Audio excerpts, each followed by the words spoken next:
Hey guys, so today I am making French crêpes and we're gonna add a banana topping. So first I have 1 cup of flour in my bowl, and now I'm gonna sprinkle some salt, about a half teaspoon. Next I'm gonna add 1/3 of a cup of sugar, and we're gonna mix this up. I really should have sifted the flour. I was not thinking. I was trying to make breakfast as fast as I possibly could. So now I'm just making a well in the middle, and I'm going to dump 1 and 1/4 of a cup of milk in there. And next I'm gonna add my 2 eggs and 1 tablespoon of melted butter. And we're gonna whisk this up to make sure we break up that flour. And I am just you could totally do this in the blender. However, I like whisking things and kneading things, if you know this by now.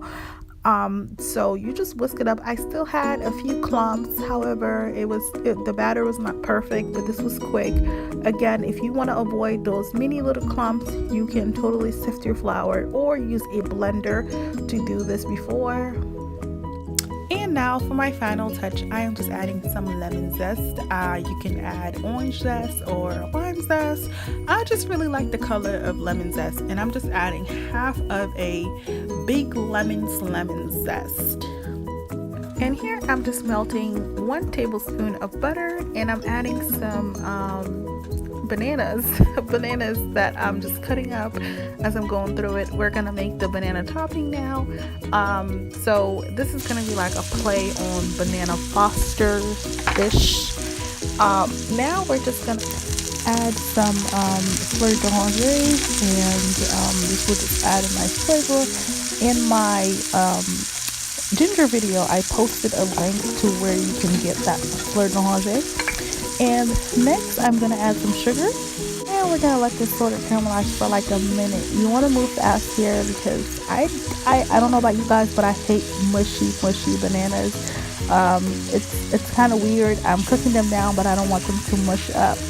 I still want them to keep some kind of texture on them. That's just the way that I like them. And now I'm adding some heavy whipping cream, and you're just mixing that in there very gently. You don't want to crush your bananas.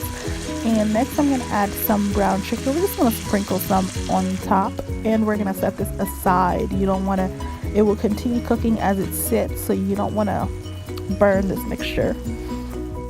So I melted 1 tablespoon of butter in the pan, and once it was all melted, then I added my batter, and now I am just sort of tilting it around because you want your crepes to be paper thin, and you can see my clumps from the flour.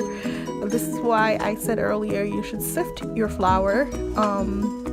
However, this doesn't bother me anyway, but so I'm just adding a little more batter on the sides, and then just sort of turning it around a little bit more to make sure everywhere is covered and that it's going to be even. My first one is always the uglier one out of the bunch. I want you to look very closely. When you start to see it puff up like that, like it's doing right now, it is ready to flip.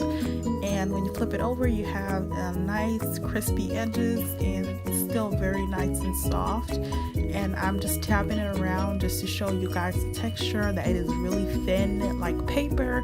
However, it's still puffing up, and it is just, I just like my edges to be nice and crispy, and for my crepes to have a nice color to them. And I did add more butter after every 3 crepes, and as I kept going, they just got better and better and better. So it just takes some practice, and you will get it too. Okay guys, and this is how they look now. I also added a blueberry topping. So if you like this video, give me a thumbs up, like, share, and subscribe. Thanks for watching. Later.